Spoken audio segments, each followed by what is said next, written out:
Bonjour à tous, un chiffre ou plutôt une date, 1993.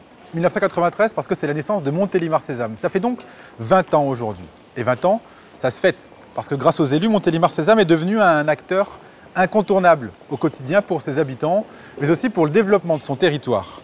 Son dynamisme économique a été un synonyme de projet à foison et 2012, vous allez le voir, n'a pas dérogé à la règle. La preuve avec le sommaire. Premier lieu, premier rendez-vous, le site de la crèche de la Coucourde. Illustration concrète des actions de l'agglo pour la famille. Nous prendrons ensuite la direction du stade d'athlétisme pour découvrir ensemble ce modèle d'outils sportifs et éducatifs. Et puis pour terminer ce JT de l'agglo, c'est le site du futur palais des congrès qui nous accueillera. L'occasion d'évoquer ensemble les soutiens de Montélimar-Sézanne aux entreprises et au développement économique en général. Allons-y.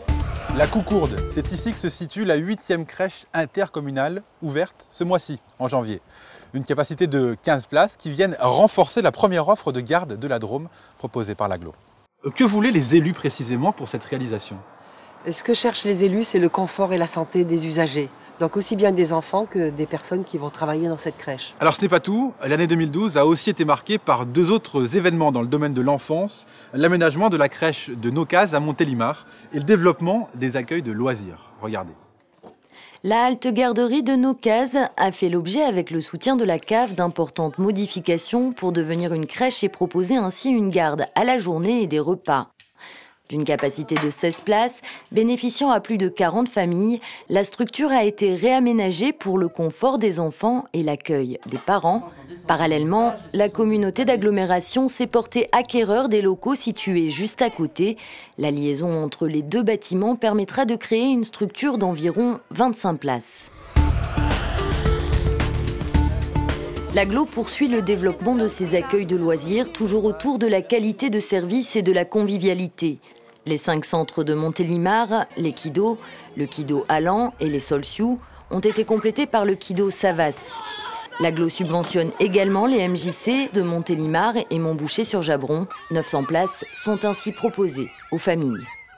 Alors l'agglo, vous allez le voir, ce n'est pas uniquement la famille, ce sont aussi de nombreuses actions en faveur de l'environnement et du cadre de vie. La nouvelle station d'épuration de la Touche, plantée de roseaux, est en fonctionnement. Ce système, économique et écologique, bien adapté aux petites infrastructures, permet de traiter les eaux usées du village. La 4e déchetterie, située à Solse-sur-Rhône, près de la centrale hydroélectrique de la CNR, permet de rapprocher le service de l'ensemble des habitants de l'agglo. 7 quais de déchargement vont permettre aux habitants de déposer leurs déchets afin qu'ils soient recyclés.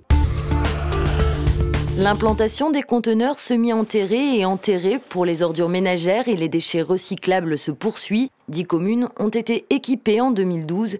Ces points éco-tri viennent remplacer avantageusement les bacs poubelles en générant des économies tout en conservant un service pratique et de proximité. Les élus de l'agglo ont souhaité poursuivre le développement des énergies renouvelables et propres. 7000 mètres carrés de panneaux solaires vont être installés sur les toitures de l'espace éducatif et sportif du Palais des Congrès et des gymnases Alexis et Monod. Dans le domaine des transports, l'agglo a fait l'acquisition de 3 véhicules 100% électriques à énergie propre. Un atout de taille pour l'agglo, son silence. Là où un véhicule classique émet 140 grammes de CO2 en moyenne par kilomètre, l'électrique en produit 0. Nous voici désormais sur le stade d'athlétisme intercommunal. C'est la première infrastructure de Drôme-Ardèche entièrement dédiée à la discipline. Le stade est attendu depuis longtemps par les clubs. Il a été homologué de niveau interrégional et il va permettre à quelques 350 pratiquants et aux scolaires de pouvoir jouer dans la cour des grands. Retour en images sur sa construction avec un zoom sur la piste en elle-même, plus complexe qu'elle n'y paraît. Regardez. La demande de l'agglo, c'était d'avoir un revêtement haut de gamme. Celui-ci permet d'allier souplesse et performance. Le stade d'athlétisme intercommunal a été inauguré fin 2012. L'infrastructure est composée d'une tribune de 500 places, d'une tour de chronométrage et d'une piste de 400 mètres avec 8 couloirs, plus un couloir pour la ligne droite. Des sautoirs et des aires dédiées au lancer complètent les équipements.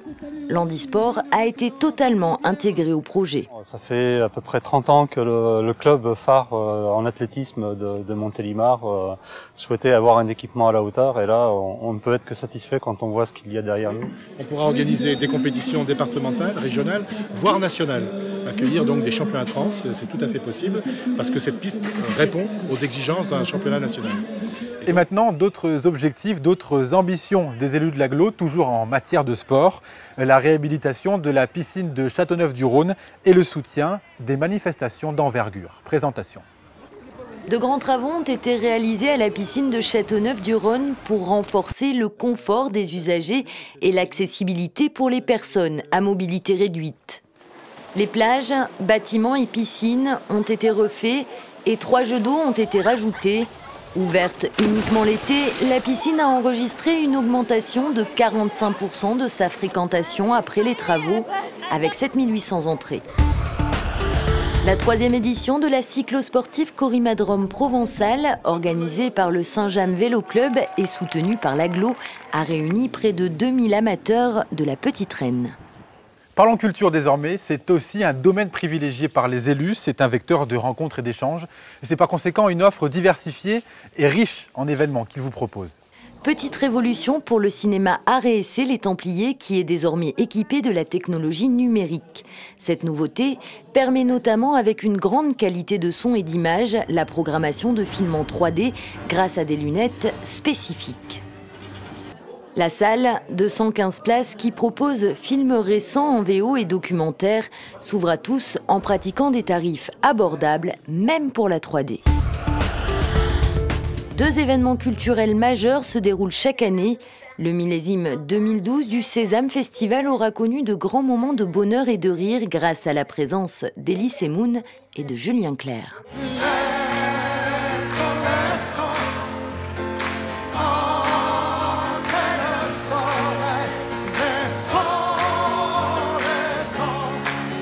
Du côté des concerts gratuits dans les communes, les spectateurs ont apprécié en toute convivialité 10 représentations au style musical très varié.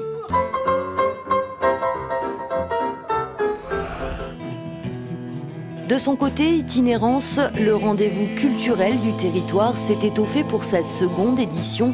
Durant 16 jours au mois de mars, ce sont 29 manifestations qui ont animé l'ensemble du territoire. C'est intéressant parce qu'il y a de l'art, il y a de la musique, il y a du cinéma, puis tout public. C'est la priorité des élus, le développement économique, parce que c'est ce dynamisme qui permet aux nombreux projets de l'agglo d'exister. Des parcs d'activités pour les nouvelles entreprises, par exemple, mais aussi une politique volontariste de soutien à la création d'emplois et au développement économique. Alors en voici un exemple, nous y sommes avec les laboratoires Richard. Les élus ont voulu mettre en place un dispositif de soutien au développement des entreprises de pointe qui poursuivent leur expansion et qui créent de l'emploi. Les laboratoires Richard, à Solz-sur-Rhône, ont ainsi reçu une participation de l'agglo pour leur extension de 1800 mètres carrés, avec à la clé la création de 10 emplois. L'agglo soutient activement les nouvelles entreprises qui s'installent ou se créent. Je réaffirme devant vous que sans développement économique, rien n'est possible dans quelque autre domaine que ce soit. 350 nouvelles entreprises se sont implantées sur l'agglo en 2 ans, un indicateur du dynamisme économique et une source précieuse de création d'emplois.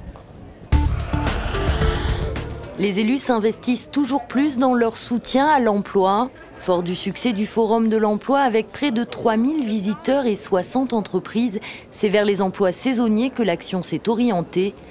Le premier forum des jobs saisonniers a ainsi vu le jour en mars et a connu un fort succès avec plus de 3400 visiteurs.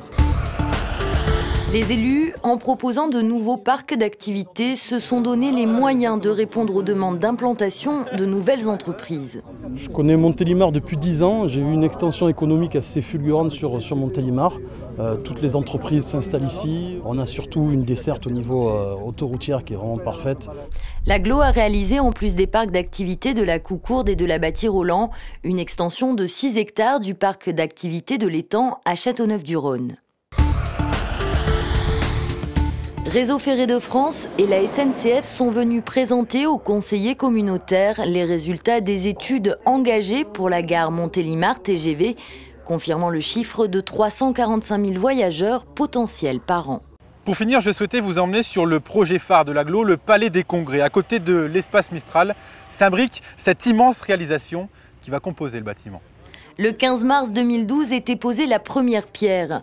Depuis, les murs de 15 mètres de haut délimitent la nouvelle salle Mistral 2 et donnent une idée de l'ampleur de la réalisation. L'agglo poursuit ainsi ses investissements tout en participant au développement économique des quelques 30 entreprises liées au chantier. Le Palais des Congrès pourra accueillir près de 4000 personnes pour toutes sortes d'événements. Les associations pourront profiter des équipements et notamment des salles de réunion. La façade, qui sera en lame d'aluminium rouge, mettra en valeur la réalisation. Comme vous avez pu le voir, de nombreux projets ont été mis sur pied par l'agglo et pour ses habitants. Nous vous donnons rendez-vous l'année prochaine pour une actualité encore très riche. Merci de nous avoir suivis et à bientôt.